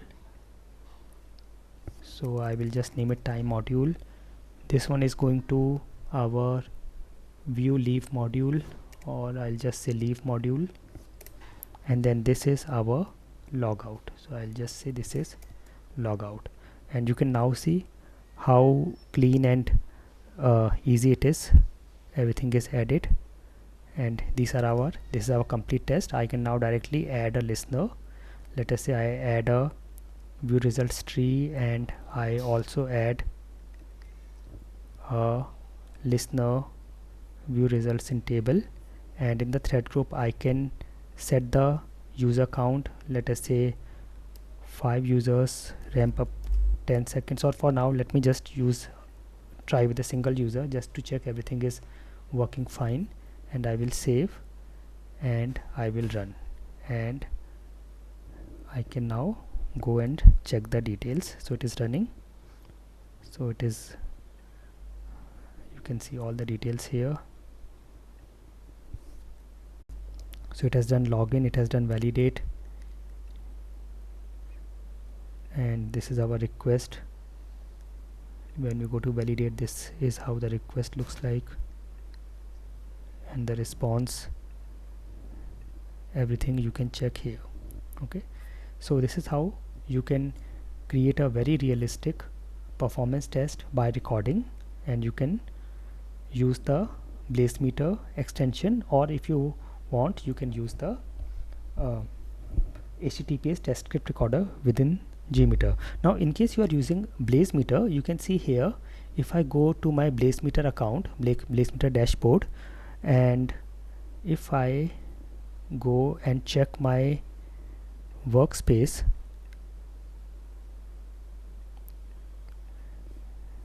if I go and check my workspace, which is the default workspace, you can see, you will see all your tests here.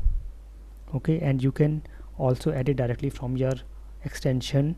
And then this one, if I check, I can go here, I can run the test from here, I can launch the servers, or I can also edit the configuration. So you can see this is the configuration. I can add more, I can add the schedule here, or if I want I can create the test. I can say performance test. Here you can see we can select total number of users, we can select the duration, ramp up time, all that we can select from here. Okay, I can use a demo script for now, and then I can set all these things here, and then we can start the test. Okay, So you can do it directly on the BLAZEMETER, but then of course this is a paid account, so there will be some things which will be free, but then you will have to get a subscription. But then we can always just record using the extension of BLAZEMETER and use it in our JMeter. Okay, so this is how we can do recording. So with this we have completed recording topic as well. Okay, now next we have command line options, and this is very important. How can we run our test from command line? So here we will see how do we run our test from command line, and it is very much required that we should always use command line when we have to run our actual performance test, because the GUI takes a lot of memory resources and it is slower. And it is good, using the JMeter GUI is good for setting up the test, for doing a demo, for checking everything is fine, or debugging in case there is any issue. But after we have set up our test and we have to run our actual performance test with multiple users, thousands, millions of users, we should do it from command line. And also before doing that we should also disable any elements or memory consuming listeners like view results tree or graphical listeners. So we will now see how we can use the command line options. It is also very important that when we have to integrate our performance test with any external process or a CI/CD system, it will always use the command line commands. So it is also useful for integrating with external processes and CI/CD platforms. Okay, so we will see how to run JMeter test from command line, how to log results, how to see command line help and options, and then we will also see how to run from any location on our system. We can add our option of our JMeter command options in the path environment variables. So let us open JMeter and go to the JMeter's bin folder on the command line. So I will go to my command prompt.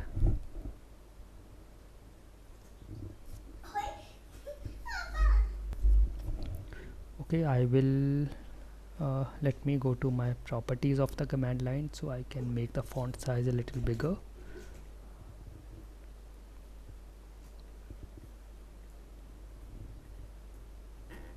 Okay, so first I will have to go to the JMeter bin folder. It is on my C drive, so I will say C colon, it is already on C drive, and I will go to my, this is my JMeter bin folder. I will copy this and say cd and space and paste it and enter. I have already told you earlier, our shortcut is you go to that folder and then on this address bar say cmd, that is cmd, and when you press enter it will open command line on the same folder. So this is a shortcut on Windows. Okay, and the steps are going to be exactly same on Mac operating system as well. You will go to your terminal and go to the bin folder of JMeter, and then in Windows we will say JMeter -n-t. So I will say JMeter -n. -n means no GUI, then -t is the location of test plan. So here we will give location of our test file or test plan. So I can copy the location of my file. It is on my desktop. Let me create a new folder on my desktop, and I will say this is my tests or performance test, whatever name you want to give, and I will keep my test plans or JMX files here.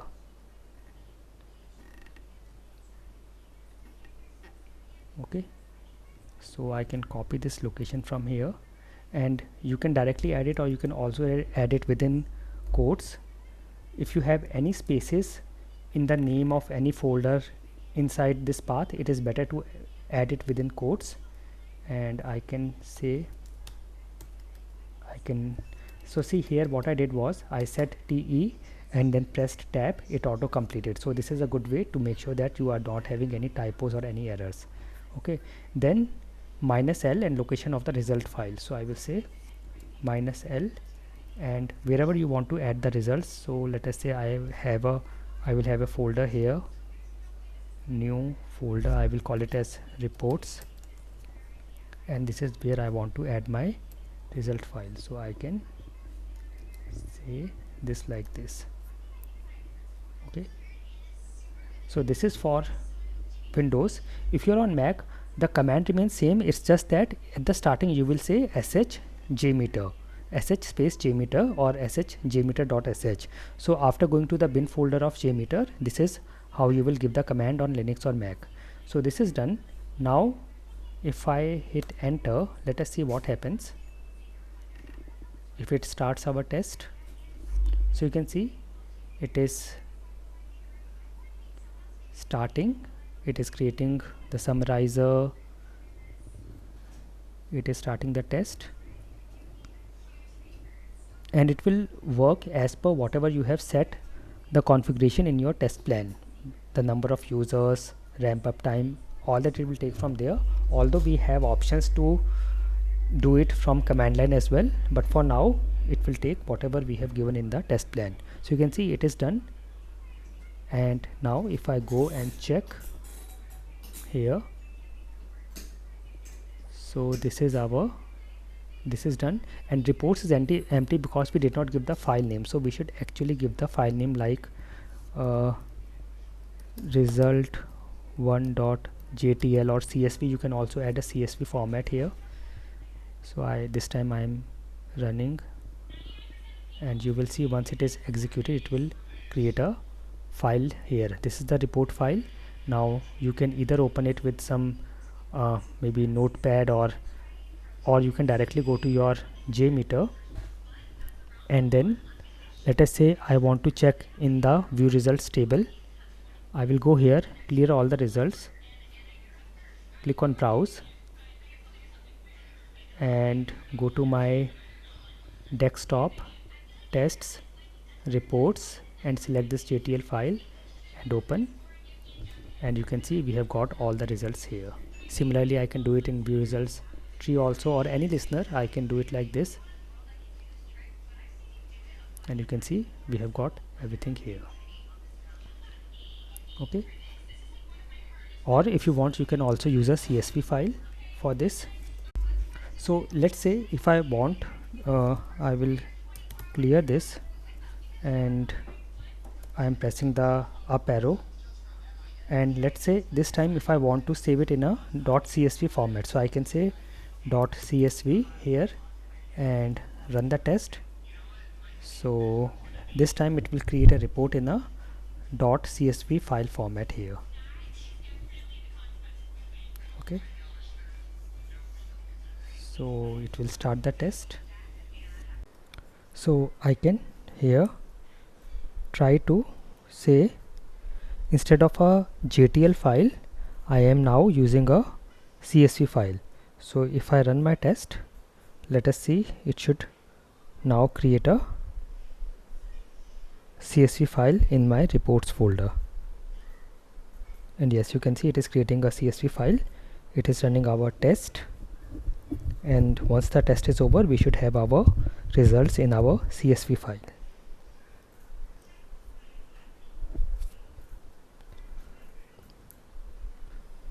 So this is running as of now, and yes, it is now done. And now I can go and check my CSV file here, and yes, you can see our CSV file has all the details. And of course you can add more details. You can check this file in the JMeter listeners directly, as we have already seen. I can go to the JMeters in the test plan, I can open the listener, and I can browse this file, and I can see the results in the listeners directly using the file. Okay, so we have done this, and I can also say, if I have to see the options I can use with JMeter, I can say jmeter-h, which is for help, and this will show me all the options I can use in JMeter command. So you can see it is showing us all the different options we have. So you can check this to list all the commands You can see this is how we use it.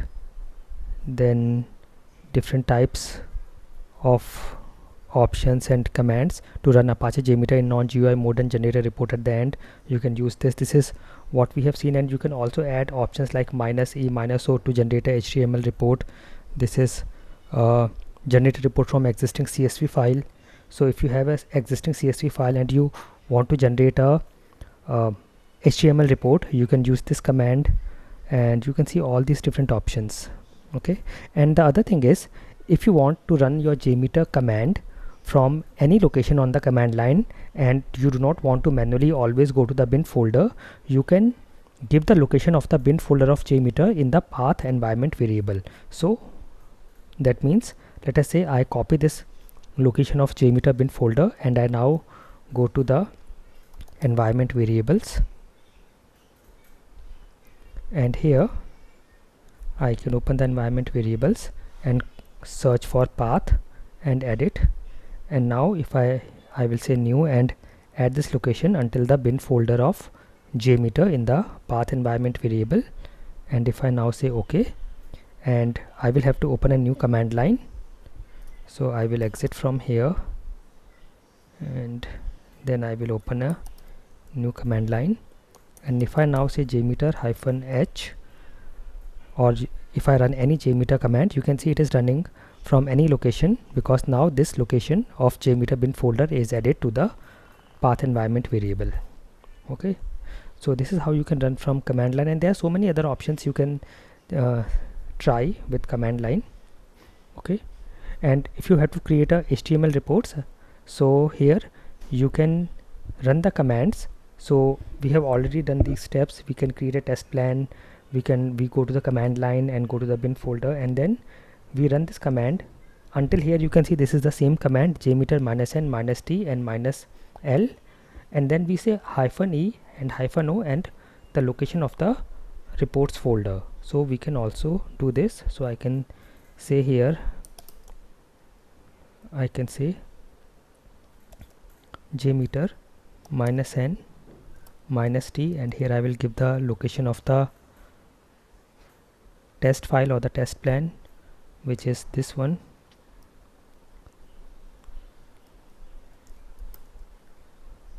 Okay, and then I will say -l and I will give the location of the result file. So let me say I will go to the reports folder, and this is what I will give here, and I will say report1.jtl, and after this I will say -e and -o, and now I will give the location of the reports folder. So let us say I just want to add it in this, or let me add a new folder here. I will say HTML report, and this location I will give here. Okay, and I will run, and once it has executed, it should create a HTML report in this folder.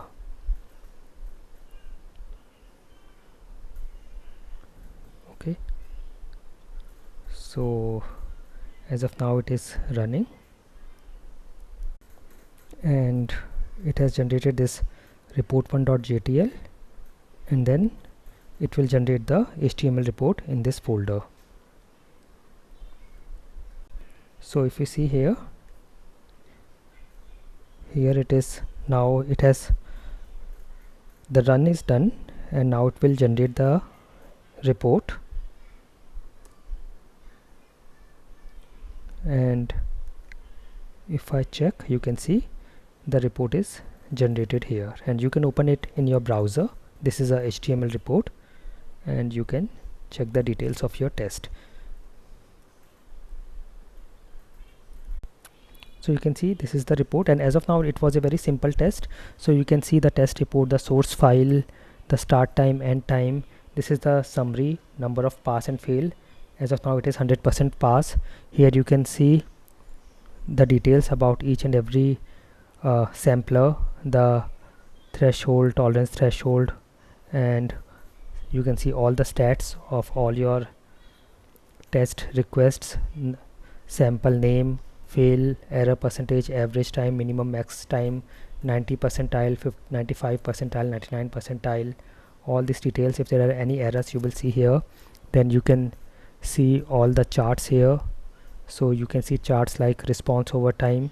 As of now, it is a very simple test, otherwise you will see some really good data here.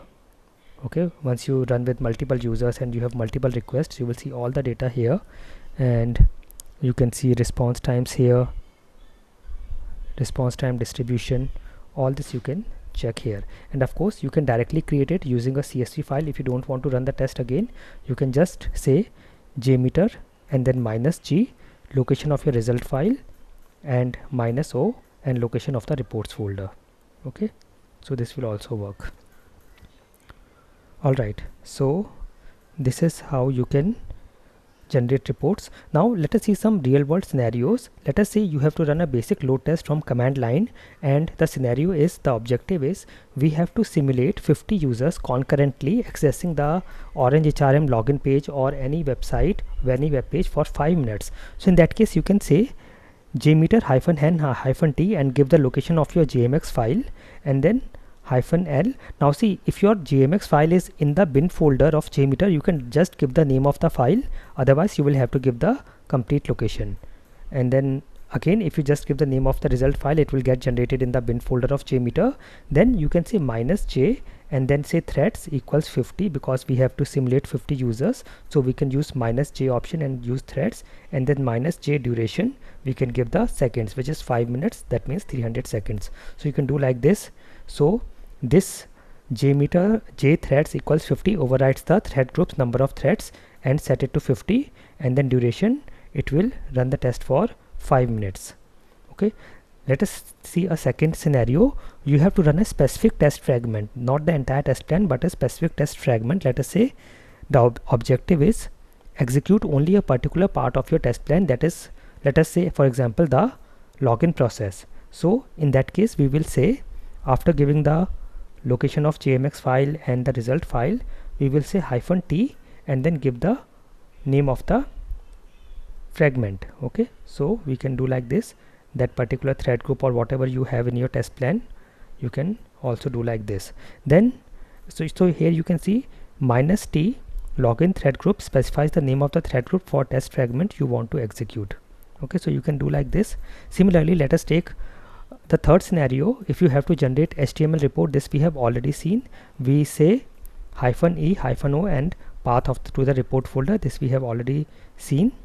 Then if you want to do a distributed load test, let us say the objective is generate a higher load on website server by running tests from multiple machines. Now in this session we have not seen how do we set up different machines and nodes and do a distributed test, but I am telling you just for your information, for future, if you have to do something like this, you can do it from command line as well. In that case we will say -r and -r server1 server2 -l master results.jtl. Now what does it mean is, -r, that is the lowercase r, tells JMeter to run in remote distributed mode, and then -r server1 server2 specify the host names or IP addresses of the slave machines. So we will have to set up slave machines, and then we can do distributed testing like this.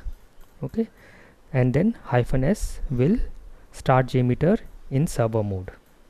Okay, so this is how we can use different options and do it from command line. So these are just some scenarios that I wanted to share with you. Of course you will have to do some hands-on, and if you face any issues and if you want to try something, you can try, and if you face any problems or questions, you can let me know in the comment section. Okay, with this we have completed the command line part. Now let us look at some best practices. Now here, when we do a performance test, it is a great responsibility, and therefore you have to take care of a lot of things, and we have to take care of few things before we plan and before we start a performance test. Then there are few things that we should take care while the performance test is running, and then few things we have to do after the performance test is over. Now before we plan for a performance test and when we prepare for a performance test, the first thing is we should get approvals from all the stakeholders, or maybe all the authorized personnel. We should get permission. It may be the owner of the application, maybe your project manager, maybe your client, so that you have a written permission that you can do a performance test on the application. And this is very much required, because when you run a performance test, it is not a functional test like a single user is using the application or testing the application. It can be thousands, millions of virtual users, and it can compromise a lot of things. So make sure that you take permissions. Mostly it will be a replica of the application. Maybe a new server will be created and a replica will be set up on that particular server, so that it can be used only for performance testing.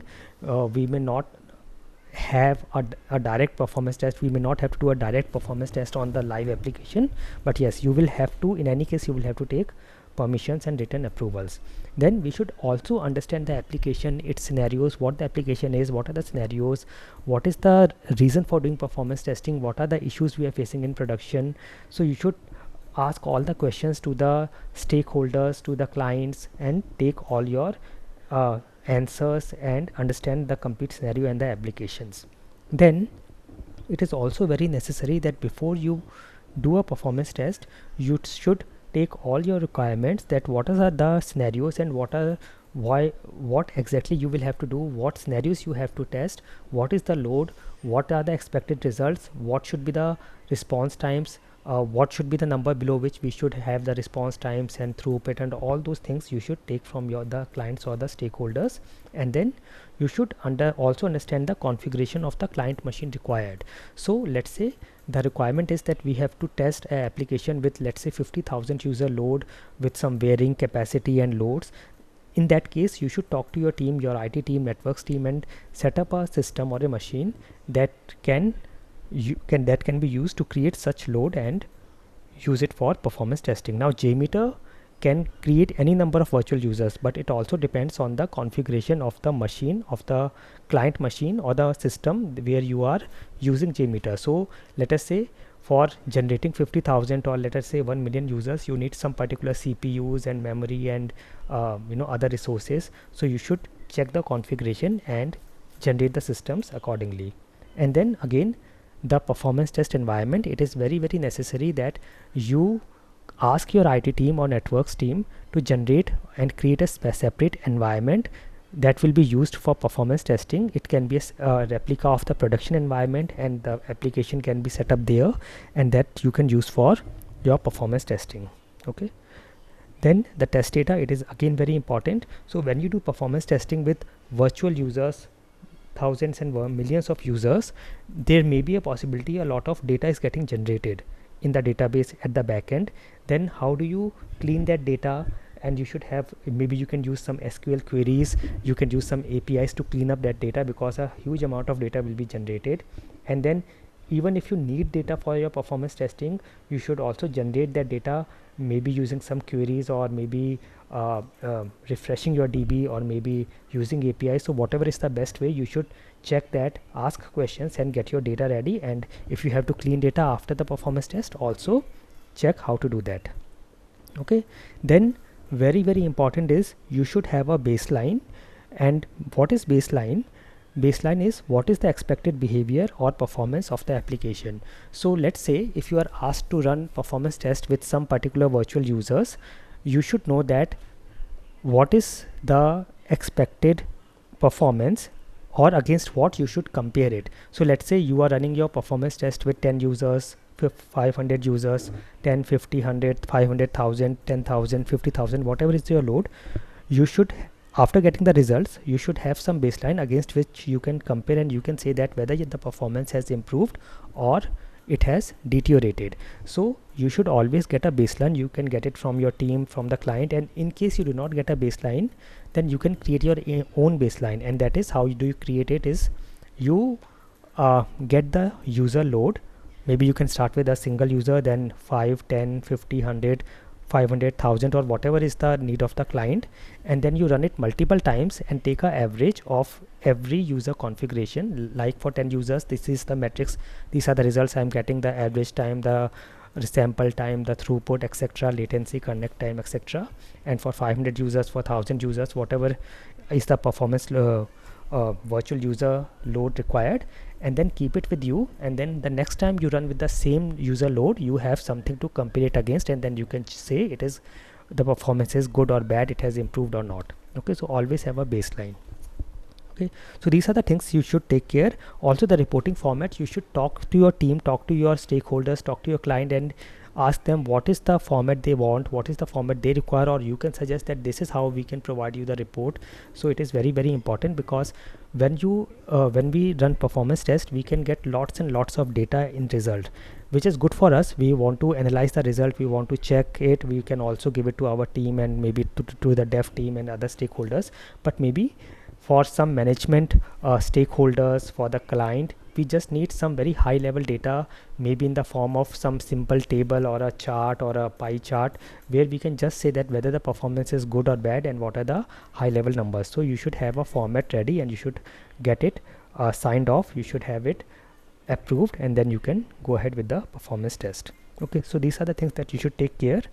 After that, during the performance test, while the performance test is running, here first thing that you should do is make sure that the test environment, the environment where your performance test is running, it is not touched by others, it is not used for any other activities. The reason is that if you have all these disturbances going on the environment where the test is running, we may not get consistent results every time. So let's say this time I ran it, I get some really good numbers. The next time I run it, I am not getting some good numbers, and the reason is that it was already used for some other activities, and the resources were getting consumed in some other activities, and therefore I cannot now rely on the results, I cannot compare them, they are not consistent. So do not use the environment for other activities. You can monitor the progress whenever needed, you can check the progress, and if you need to do any kind of intervention or do anything, you should be ready with it. You should monitor the client and server resources, the system resources like CPU, memory, network, etc., so that if there is some really high usage of resources and you do not expect it, you can take timely actions. Also, if you see any issues, if you see any anomalies, always communicate with your team members. So these are few things that you should take care while the performance test is running. Then after the performance test is over, analyze and document the results. Always document the results. You can then create the formats as per the reporting formats you have already considered and shared. So you can create your reports as per those formats and share with the team and the stakeholders. You can collaborate with your team and check for all the things that went well or not well, and then take your learnings, document your learnings for yourself and also for others. So these are the few things that you should take care when you are running your performance test. Okay, so these are best practices. Always keep a separate environment which should be production like for your performance testing. Also always run with the same system resources like infrastructure, network, etc., so that you always get consistent results and you can compare with the baseline. Create more realistic tests, add think time. So whenever you create your test, do not just add the complete user load. You can add a ramp up time. Let's say 500 user gets ramped up in maybe let's say 60 seconds, and then also have a think time or breathing time between requests. So like a real user will use it. You can see if you go to your JMeter, you can see this is our test, this is our thread group, and we have our requests here. So if I do a right click here, you can see or if I expand it, you can see there's a constant timer. Also, if I create a template, if I go to templates, and if I see a web test plan, or let us say building an advanced web test plan, if I use this template, and if I show you, so you can see here this is our test, and you can see we have some think times here. Okay, so you can also add think times or some breathing time between the requests so that it mimic real world scenario. Okay, we have already discussed add some ramp up time. Do not just add all the users at once, add some ramp up period. So for example, if I'm using 1000 users, or let us say 10,000 users. I want to ramp them up in, let's say, 100 seconds or maybe 1000 seconds, or whatever is the requirement. Based on that, you should have some ramp up time. Okay, always have baseline for comparison. Okay, and test what is needed. So you should discuss with the team, with the client, that what is exactly is the issue, what scenarios need performance test, and you should discuss and have a good understanding of what is needed. Always document your results. So these are the best practices that you should take care when doing performance test. So with this, we have done best practices. Now next step is, we have done a lot of examples and demos. You can try with hands-on, and whenever you face any issues, you have any questions or any problems, you can let me know in the comment section or Q&A section. I will reply to you. And if you go on my channel or website, Automation Step by Step, you can go here. You will find we have this performance test section here, and here there are a lot of earlier JMeter playlists here. And also, if you see the master class for JMeter, I created this master class earlier, so this will also take you to this JMeter master class. There are a lot of other topics, like there is parameterization, how to do data driven testing, how to use timers, logic controllers, other configuration elements, how to chain the request when you want to extract something from one response and use it in some other request. All this you can find here. I have all these different videos created for all this. All this sections, all these links will take you ultimately to my YouTube channel, so you can also directly go to the playlists on my YouTube channel and check these. So whenever you want to learn more, you can check any of these. And JMeter, although these may be, some of these videos may be old, but JMeter has not gone a lot of changes as per the functionality is concerned. So you will find all these videos are still applicable, and you can check any of them. So for example, you can see databases, config elements, CMD, FTP, recording, listeners, assertions here, and here you can see some more options. Okay, so config elements, here I have discussed about plugin manager, function variables, CSV files, and then listeners and data driven testing, parameterization. All this you can check here. Okay, and whenever you face any issues, you can let me know. I hope this was very useful. I will see you soon. Thank you for watching, and never stop learning.